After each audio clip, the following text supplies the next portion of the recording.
घने पहाड़ों से घिरा एक छोटा सा गांव था, घनगढ़। यह गांव अपनी हड्डियां जमा देने वाली ठंड के लिए दूर दूर तक जाना जाता था।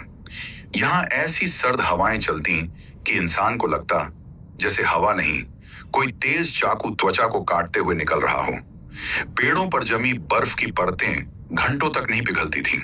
रास्तों पर कदम रखते ही पैर घुटनों तक धंस जाते थे। इसी गांव के बाहरी हिस्से में एक पुराना लेकिन अपनेपन से भरा लकड़ी का घर था। इस घर में रहता था राघव, उसकी पत्नी सुहानी, 10 साल का बेटा आरव और 6 साल की प्यारी बेटी गुड़िया। यह घर उनके दादा परदादा की निशानी था। लकड़ी की दीवारें ठंड में सिकुड़कर चरमराती थीं और हवाएं छोटे छोटे छेदों से अंदर आती, जैसे कोई अदृश्य मेहमान चुपके से घर में घुस रहा हो। लेकिन यह घर उनका था, यादों से भरा, प्यार से भरा। पहली बर्फबारी और पहली बड़ी मुसीबत, साल की पहली बर्फबारी ने पूरे गांव को सफेद चादर में लपेट दिया। गांव के बच्चे खुश थे, पर राघव की चिंता बढ़ती जा रही थी। सुहानी रसोई में गैस खोलती है, पर चूल्हा नहीं जलता। राघव, सिलेंडर खत्म हो गया है, उसने घबरा कर कहा। राघव ने माथा पकड़ लिया। इस गांव में गैस सिलेंडर की गाड़ी महीने में सिर्फ एक बार आती थी, और इस बार बर्फबारी ने रास्ते बंद कर दिए थे। घर में सिर्फ कुछ लकड़ियां बची थीं। बच्चे रजाई में दुब के हथेलियां रगड़ रहे थे। सुहानी ने धीमे स्वर में कहा, आज की रात कैसे निकलेगी? राघव ने मुस्कुराने की कोशिश की। निकलेगी, हमारा परिवार साथ है ना। तेज होती हवाएं और कांपता हुआ घर। रात होते होते बर्फबारी बढ़ गई। हवा ऐसे टकराती जैसे कोई दानव दरवाजा पीट रहा हो। आरव और गुड़िया डरकर माँ बाप के बीच सिमट गए।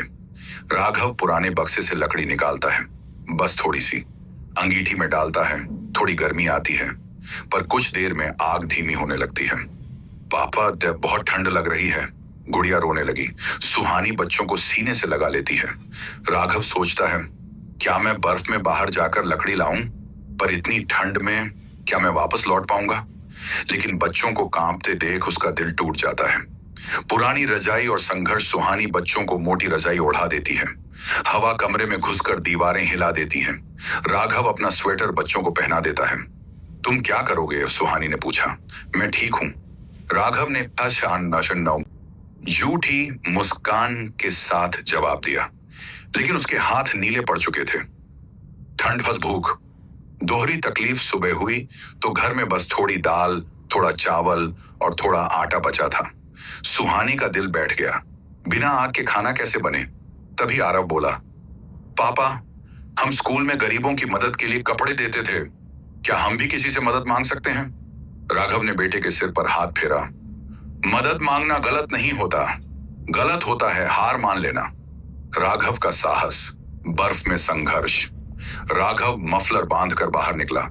तेज हवा उसके चेहरे पर चाबुक की तरह लग रही थी। बर्फ इतनी थी कि रास्ता पहचानने में कठिनाई हो रही थी। वह गांव के चौधरी के घर पहुंचा, शायद वहां लकड़ी मिल जाए। राघव ने दरवाजा खटखटाया। चौधरी ने झरोखे से झांका। राघव, माफ करना, हमारे पास भी बहुत कम लकड़ी बची है। राघव चुपचाप आगे बढ़ गया। ठंड उसके शरीर में कांटे बना रही थी, पर वह लौटना नहीं चाहता था। पुराना गोदाम। उम्मीद की एक लकीर। गांव के बाहर एक पुराना गोदाम था, जहां कभी लकड़ियां आम रखी जाती थी। अब वह टूट चुका था, सुनसान पड़ा रहता था। राघव वहां पहुंचा। दरवाजा किसी चमत्कार की तरह जरा खुला था। अंदर अंधेरा था, पर कोने में टूटी फूटी लकड़ियां दिखी। उसने जितनी उठा सका उठा ली। वह घर लौटते लौटते कांप चुका था, पर दिल में एक उम्मीद थी। घर में लौटी गर्मी और बच्चों की मुस्कान। लकड़ियां अंगीठी में डालते ही आग भड़क उठी। कमरे में गर्मी फैलने लगी। बच्चों के चेहरे पर जान लौट आई। सुहानी ने आधा किलो चावल से हल्का सा खाना बनाया। सभी आग के पास बैठकर खाने लगे। कम था, लेकिन प्यार बहुत था, साथ बहुत था। पर असली ठंड अभी आती है। रात होते ही बर्फबारी और दोगुनी हो गई। बिजली चली गई। छत से बर्फ की बूंदें टपकने लगी। सुहानी घबरा गई। अगर छत टूट गई तो? राघव शांत रहा, बच्चों को पास बैठाया। जब तक हम साथ हैं कुछ नहीं होगा। पर अंदर से वो परेशान था। अंधेरा, मोमबत्ती और एक कहानी। अंधेरे कमरे में सिर्फ एक मोमबत्ती जल रही थी।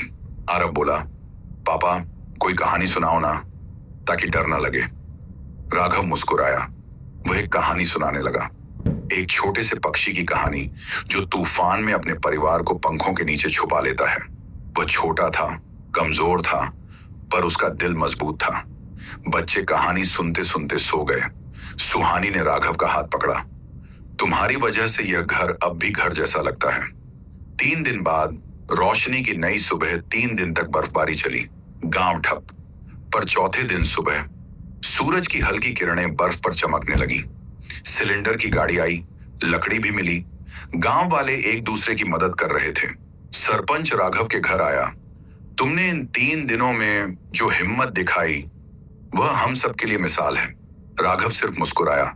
वह जानता था उसे यह ताकत अपने परिवार से मिली थी। फिर से गर्माहट, फिर से हंसी। अब घर में आग जल रही थी। रसोई में सुहानी खाना बना रही थी। आरव और गुड़िया बाहर धूप में खेल रहे थे और राघव आग में लकड़ी डालते हुए संतोष से मुस्कुराया। गुड़िया भागकर आई। पापा, अब यह ठंड का घर नहीं, यह हमारा गर्म गर्म प्यार वाला घर है। राघव ने दोनों बच्चों को उठाकर गले लगा लिया। सुहानी भी आकर उनके पास बैठ गई। सर्दी कितनी भी कठोर क्यों ना हो, परिवार की गर्माहट बड़ी होती है। कहानी का संदेश, सर्दी से लड़ने की ताकत आग नहीं, परिवार देता है। मुश्किलें आती जरूर हैं, पर साथ में हम हर तकलीफ जीत लेते हैं। घर दीवारों से नहीं, अपनों से बनता है।